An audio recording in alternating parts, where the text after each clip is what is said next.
Last an exemplar polynomial chapter question number 7 MCQ. वो कहता है कि zeros of the quadratic polynomial are. इसकी जो जीरोज आएंगी वो क्या दोनों पॉजिटिव आएंगी, दोनों नेगेटिव आएंगी, एक पॉजिटिव एक नेगेटिव आएगी, या दोनों जीरोज इक्वल आएंगी। तो इसको करने के दो मेथड हैं। एक तो लॉन्ग मेथड है जिसमें हम इसको क्वाड्रेटिक फार्मूला सॉल्व करेंगे। अगर मान लो इसकी मिडिल टर्म स्प्लिट नहीं हो रही, इन केस किसी को दिक्कत आ रही है, तो वो सीधा क्वाड्रेटिक फार्मूला से इसको सॉल्व कर सकता है। क्वाड्रेटिक फार्मूला हमें क्वाड्रेटिक इक्वेशन चैप्टर जो कि आगे है उसमें दिया हुआ है, और मैं डायरेक्ट बता देता हूँ कि कैसे निकालनी है इसकी दोनों जीरोस। तो सबसे पहला स्टेप क्या करेंगे, हम ये जो क्वाड्रेटिक पॉलिनोमियल है इसको कंपेयर करेंगे विद स्टैंडर्ड क्वाड्रेटिक पॉलिनोमियल के साथ। कंपेयरिंग करेंगे तो ए की वैल्यू 1 आ जाएगी, बी की वैल्यू 99, सी की वैल्यू 127। तो आगे मैं क्वाड्रेटिक फार्मूला यूज़ कर रहा हूँ। क्वाड्रेटिक फार्मूला है x is equal to minus b plus minus root के अंदर जो ये है डिस्क्रिमिनेंट है, डिस्क्रिमिनेंट किसके इक्वल होता है, बी स्क्वायर माइनस 4ac के। तो यहाँ पे ए बी सी की वैल्यू डाल देंगे, यहाँ से सिंपली पुट की है। तो आगे जब कैलकुलेशन करेंगे इसको सॉल्व करके आएगा 9293। तो वो मैं मान के चल रहा हूँ, तो मैं स्क्वायर रूट निकालना आता है। तो ये आ गया 96.4। एक बार प्लस ले लेंगे, एक बार माइनस ले लेंगे। जब प्लस लेंगे तो ये ज़ीरो आएगी, जब माइनस लेंगे तो ये ज़ीरो आएगी। दोनों सॉल्व करके जो ज़ीरोज़ आ रही हैं दोनों ही नेगेटिव आ रही हैं। तो अब अगर एमसीक्यू है तो उसमें ये सारे स्टेप्स करने हैं तो बहुत टाइम कंज्यूमिंग है। तो ये मेथड तब करना है जब और कोई मेथड ना आता हो, ठीक है। लेकिन इसका शॉर्ट मेथड भी है, वो मैं आगे बता देता हूँ। शॉर्ट मेथड एमसीक्यू के लिए क्या है, ए बी सी हमने निकाला था, तीनों ही पॉजिटिव आ रहे हैं, है ना। यानी कि ए भी ग्रेटर देन जीरो, बी भी ग्रेटर देन जीरो, सी भी ग्रेटर देन जीरो। तो अगर ए बी सी तीनों ही पॉजिटिव हैं तो उसके जो ज़ीरोज़ हम निकालेंगे वो नेगेटिव ही आएँगे। बजाय कि हम उसको सॉल्व करें, जैसे कि ऊपर हमने सॉल्व किया था क्वाड्रेटिक फार्मूला से, तो वो करने की ज़रूरत नहीं है। हमें सिर्फ इतना पता होना चाहिए कि अगर तीनों ही पॉजिटिव हैं तो दोनों जो ज़ीरोज़ आएँगी सॉल्व करके वो नेगेटिव ही आएँगी, ठीक है। तो इस क्वेश्चन का फिर जो आंसर होगा वो क्या होगा, बोथ नेगेटिव, बी ऑप्शन होगा, ठीक है। सपोज करो हम किसी और क्वेश्चन की बात कर रहे हैं और उस क्वेश्चन में एक क्वाड्रेटिक पॉलिनोमियल दिया हुआ है और ए बी सी तीनों ही नेगेटिव हैं, ठीक है। यहाँ तो तीनों पॉजिटिव हैं, मान लो कोई क्वेश्चन है जिसमें तीनों ही नेगेटिव हैं, तो उस केस में भी जो दो जीरोज आएंगी वो नेगेटिव ही आएंगी, बिना सॉल्व किए भी हम ये लिख सकते हैं, ठीक है। तो अब अगर इसका लॉजिक समझना है कि क्यों अगर ए बी सी तीनों पॉजिटिव हैं तो दोनों जीरोज नेगेटिव आती हैं, ऐसा क्यों होता है, या जब ए बी सी तीनों ही नेगेटिव होते हैं तब भी दोनों जीरोज नेगेटिव आती हैं, इसका रीज़न क्या है।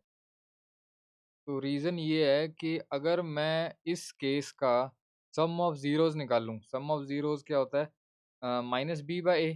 तो ये नेगेटिव है, नेगेटिव को यहाँ लिख दिया। बी और ए दोनों ही पॉजिटिव हैं, बी और ए दोनों ही पॉजिटिव हैं, तो मैंने पॉजिटिव पॉजिटिव लिख दिया। ओवरऑल क्या आएगा, पॉजिटिव अपॉन पॉजिटिव तो पॉजिटिव ही होगा, ठीक है। फिर पॉजिटिव इंटू नेगेटिव क्या हो जाएगा, नेगेटिव। तो सम ऑफ ज़ीरोज़ आ रही है नेगेटिव। अब हम निकालते हैं product of zeros, alpha beta. वो क्या होता है, सी बाय ए। अब सी भी पॉजिटिव है और ए भी पॉजिटिव है, तीनों ही पॉजिटिव हैं वैसे तो पॉजिटिव अपॉन पॉजिटिव भी पॉजिटिव ही आएगा, ठीक है। तो यानी कि सम ऑफ ज़ीरोज़ जो है नेगेटिव आ रहे हैं और प्रोडक्ट ऑफ ज़ीरोज़ पॉजिटिव आ रहे हैं। अब ये कंडीशन कब होती है कि सम ऑफ ज़ीरोज़ नेगेटिव हो और प्रोडक्ट ऑफ ज़ीरो पॉजिटिव हो। जैसे सपोज़ मैं एक एग्जांपल ले रहा हूँ कि अगर अल्फ़ा -3 है और बीटा -5 है, तो इनका अगर मैं सम करूँगा तो क्या आएगा, नेगेटिव ही आएगा ना, -8। और अगर मैं इनका प्रोडक्ट करूँगा -3 इंटू -5, तो क्या आएगा, +15, ठीक है। तो यानी कि जो सम है alpha plus beta, sum of zero negative और प्रोडक्ट ऑफ ज़ीरोज़ पॉजिटिव। तो ये कॉम्बिनेशन यानी कि कब होगा, जब दोनों ही ज़ीरोज़ नेगेटिव होंगी, ठीक है। या कोई भी और भी एग्जांपल ले लो, तो सम ऑफ ज़ीरोज़ हमेशा नेगेटिव और प्रोडक्ट ऑफ ज़ीरो पॉजिटिव। अगर ये कॉम्बिनेशन है तो ये कन्फर्म है कि जो दोनों ज़ीरोज़ आएँगी वो नेगेटिव ही आएँगी, ठीक है। कोई भी एग्जांपल लेके करके देख लो।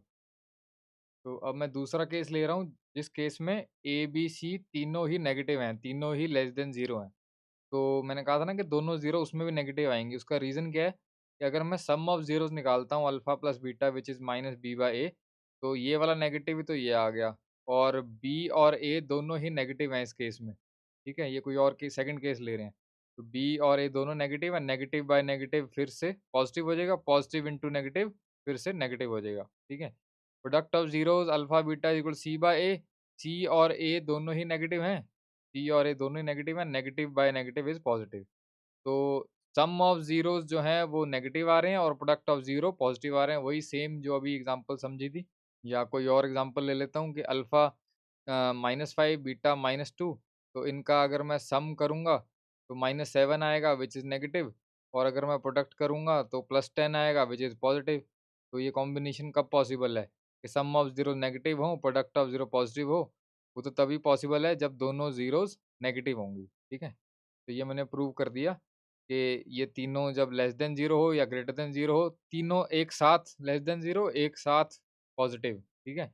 कोई और कॉम्बिनेशन नहीं मैं कह रहा कि ए ग्रेटर देन जीरो हो, बी लेस देन जीरो हो, सी लेस देन जीरो हो, वो नहीं मैं कह रहा।